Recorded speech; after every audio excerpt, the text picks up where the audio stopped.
అత్యుత్తమ ప్లేస్మెంట్స్ తో ఎంఎన్సీ కంపెనీలలో ఉద్యోగమే లక్ష్యమా? ఇంజనీరింగ్ చదవాలనే మీ పిల్లల కలని కేజీ రెడ్డి కాలేజ్ తో నిజం చేసుకోండి. మనకి కార్యక్రమానికి చేసినటువంటి గౌరవనీయులు పార్లమెంట్ సభ్యులు రఘునందన్ రావు గారిని మాట్లాడవలసిందిగా కోరుతున్నాను.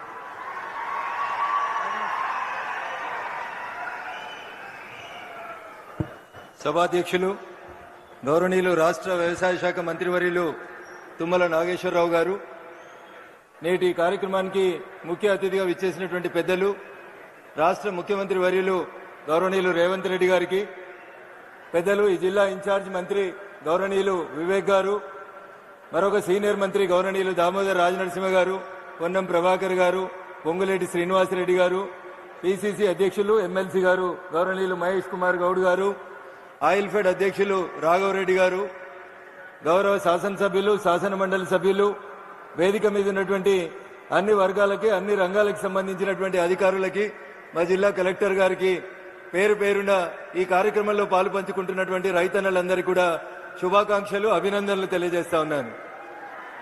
ఎద్దేడిచిన యువసం రైతేడిచిన రాజ్యం బాగుపడదని, తెలంగాణ రాష్ట్రం వస్తే తెలంగాణ రాష్ట్రంలో రైతన్నల కష్టాలు గోసలు తీరుతాయని, ఈ ప్రాంతం సస్యశ్యామలంగా మారుతుందని అనేక ఆశలు కలలు కన్నాం. ముఖ్యమంత్రి గారు వచ్చినారు కాబట్టి ఒక 2 నిమిషాలు మా సిద్దిపేట జిల్లా సమస్యలు. మనం కూర్చుంటున్నటువంటి ఈ ప్రాంతానికి పక్కనే కొండపాక అని ఒక మండలం ఉంటుంది. ముఖ్యమంత్రి గారు తపాసుపల్లి అనే రిజర్వాయర్ నుంచి నీళ్లు తీసుకొచ్చి గజ్వేల్ శాసనసభ నియోజకవర్గ పరిధిలో ఉన్న అన్ని గ్రామాలకి నీళ్లు ఇస్తామని చెప్పి తపాసుపల్లి రిజర్వాయర్ ని ప్రారంభించి కొండపాక మండల పరిధిలో ఉన్నటువంటి బందారం, ఇతర గ్రామాల ఒక 8 గ్రామ పంచాయతీలు, చివరిగా ఉన్నటువంటి గ్రామ పంచాయతీలకి 10 సంవత్సరాల నుంచి నీళ్లు ఇవ్వట్లేదు. గత 1.5 ఇయర్ నుంచి నేను ఎంపీ కలిసిన తర్వాత నీటిపారుదల శాఖ మంత్రికి కొన్ని రిప్రజెంటేషన్స్ ఇచ్చినప్పుడు కొంత ఫైల్ కదిలింది. దయించి అందరికీ నీళ్లు వచ్చినాయి. చుట్టూ కొండపాక మండలంలో ఉన్న ఒక 8 గ్రామాలకి తపాసుపల్లి రిజర్వాయర్ నుంచి నీళ్లు వచ్చేలాగా చూడాల్సిందిగా గౌరవ ముఖ్యమంత్రి గారికి ఈ సందర్భంగా విజ్ఞప్తి చేస్తా ఉన్నాను.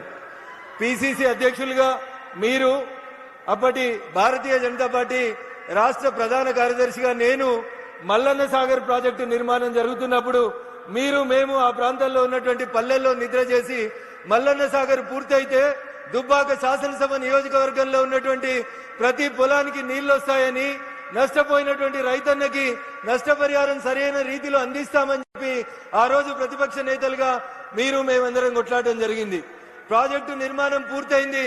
కానీ ఏ దుబ్బాక నియోజకవర్గం అయితే మల్లన్న సాగర్ 50 టీఎంసీల నీళ్లు కట్టడానికి భూమిని కోల్పోయిందో, ఆ దుబ్బాక శాసనసభ నియోజకవర్గంలో ఇంకా చాలా గ్రామాలకి కాలువలు రాలేదు, చెరువుల ద్వారా నీళ్లు అందించడం జరగట్లేదు. కాబట్టి దయచేసి ఈ 2 రిజర్వాయర్లకు సంబంధించినటువంటి అంశాన్ని ఇప్పుడు నేను మీకు ఒక రిప్రజెంటేషన్ ఇస్తా ఉన్న ముఖ్యమంత్రి గారు, హైదరాబాద్ వెళ్లిన తర్వాత దయచేసి నీటిపారుదల శాఖ మంత్రితో మాట్లాడి మాకు ఈ 2 రిజర్వాయర్లకు సంబంధించినటువంటి నీటి కోస తీర్చాలని. మొదటిసారి మీరు సిద్దిపేట జిల్లాకి, సిద్దిపేట ప్రాంతానికి మొదటిసారి వచ్చినారు కాబట్టి ఈ ప్రాంత రైతన్నల కష్టాన్ని మీ దృష్టికి తీసుకొస్తా ఉన్నాం. ఇకపోతే ఈ రోజు కార్యక్రమం రైతన్నలకు సంబంధించిన కార్యక్రమం. ఆయిల్ ఫెడ్ మనం పెట్టుకోవాల్సినటువంటి పామ్ ఆయిల్ మొక్కలకు సంబంధించి మొట్టమొదటిసారిగా తుమ్మల నాగేశ్వరరావు గారు ఖమ్మం జిల్లాలో ఈ పంటని బాగా అభివృద్ధి చేస్తా ఉన్నారు. సిద్దిపేట ప్రాంతానికి ఈ పంటను తీసుకురావాలని చెప్పి గత ప్రభుత్వ హయాంలో కొన్ని చర్యలు తీసుకున్నప్పుడు రైతన్నలు భయపడి ముందుకు రాక ఈ ఫామ్ ఆయిల్ చెట్లు పెట్టుకోవడానికి ఇబ్బంది పడుతున్నప్పుడు నేను అప్పుడే కొత్తగా గెలిచినటువంటి దుబ్బాక శాసనసభ్యునిగా నాకు పూర్వీకుల నుంచి సంక్రమించిన 16 ఎకరాల వ్యవసాయ భూమిలో పామ్ ఆయిల్ సాగు చేయడంతో పాటు మా దుబ్బాక రైతన్నలందరినీ కూడా ఖమ్మం జిల్లా అశ్వరావుపేటకు పంపించి సిద్దిపేట జిల్లా రైతాంగం పామాయిల్ వైపు అడుగులు వేసే రీతి లోపల మేము రైతన్నలకు ఆ రోజు చేదోడు వాదోడుగా నిలబడ్డాం. అటు భారత ప్రభుత్వం, ఇటు రాష్ట్ర ప్రభుత్వం పూర్తిగా పామాయిల్ మొక్క దగ్గర నుంచి మొదలుకొంటే పంట వచ్చే 4 సంవత్సరాల దాకా భారత ప్రభుత్వం ఒక రైతుకి ఒక ఎకరాకి 4,200 రూపాయలు నగదు ఎట్లయితే ఈ రాష్ట్ర ప్రభుత్వాలు రైతు బంధు, రైతు భరోసాలు ఇస్తా ఉన్నాయో అదే రకంగా పామాయిల్ వేసుకున్న ప్రతి రైతుకి 4 సంవత్సరాలు పంట వచ్చేలోపు ప్రతి ఒక్కరికి ఎకరాకి 4,200 రూపాయలు ఇస్తూ భారత ప్రభుత్వం ఈ పంటను ప్రోత్సహిస్తా ఉంది. అన్న చాలా మంది వేసిర్రు, ఇంకా మేము వేయాలన్నా? ఇప్పటికే తుమ్మల గారు తెలంగాణలో 3 లక్షల ఎకరాల్లో వేసిర్రని చెప్తున్నారు. ఇంకా మేము వేస్తే పామాయిల్ పంటకి రేట్ వస్తుందని చాలా మంది రైతులు గ్రామాలకు పోయినప్పుడు అడుగుతా ఉన్నారు. దీనికి నక్కల భయం లేదు, కుక్కల భయం లేదు, అడవి పందుల భయం లేదు, అతివృష్టి భయం లేదు, అనావృష్టి భయం లేదు, దొంగలు ఎత్తుకపోరు. ఎవరు కూడా ఈ పామాయిల్ చెట్లను నాటినప్పుడు మనకి ఏ రకంగా అటు ప్రకృతి గాని, ఇటు మనుషులు గాని, అటు అడవి జంతువులు గాని నష్టం చేయకుండా ఈ పంట అన్ని రకాలుగా సురక్షితంగా ఉంటది. కాబట్టి ఇంకా ఎంత వేసినా భారతదేశం 2014 నుంచి ఇంకా పామాయిల్ ని దిగుమతి చేసుకునేటువంటి స్థితిలోనే ఉంది.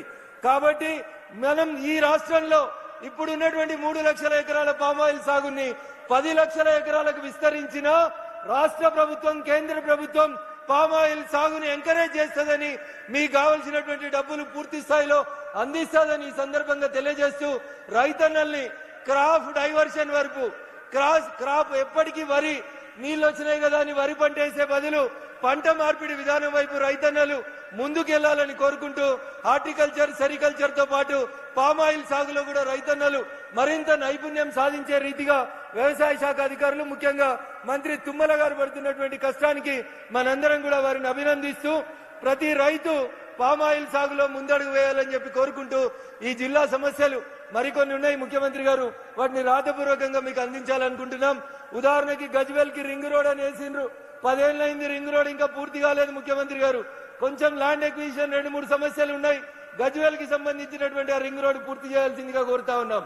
అదే రకంగా నేను గతంలో ప్రాతినిధ్యం వహించినటువంటి దుబ్బాక శాసనసభ నియోజకవర్గం రాష్ట్రంలో అనేక రకాలుగా కొంత వెనుకబడి ఉంది.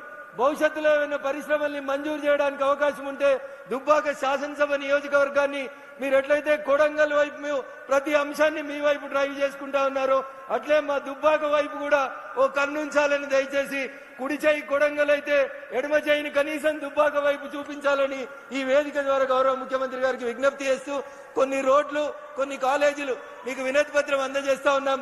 దయచేసి వాటిని మంజూరు చేయాలని ఈ వేదిక ద్వారా గౌరవ ముఖ్యమంత్రి గారిని కోరుకుంటూ అవకాశం ఇచ్చినటువంటి వేదిక ముందున్నటువంటి రైతన్నలందరికీ కూడా కృతజ్ఞతా వందనాలు తెలియజేసుకుంటూ సెలవు తీసుకుంటా ఉన్నాను. జై హింద్, జై భారత్. సమయాన్ని దృష్టిలో పెట్టి And for more videos, Please subscribe to iDream. Please subscribe to iDream. Please subscribe iDream. And please subscribe to iDream. For more videos, subscribe to iDream. please like, share, and subscribe to the channel. Congratulations, iDream. Subscribe to iDream. Subscribe to iDream. So subscribe to iDream Media. iDream ki iDream team andarki huge congratulations. Please subscribe iDream Media. Please subscribe to iDream. Subscribe iDream. Please subscribe to iDream. iDream అంటే నా కళల channel subscribe చేసుకున్న నోరు తిరుగుతలేదు, మీరైతే గంట గుర్తు కొట్టండి. For more such videos, please subscribe to iDream. Subscribe to iDream. Please subscribe to iDream. Please subscribe iDream Media. Please do subscribe to iDream. Please subscribe to iDream Media. For best entertainment and information, please subscribe iDream. And don't forget to subscribe to iDream.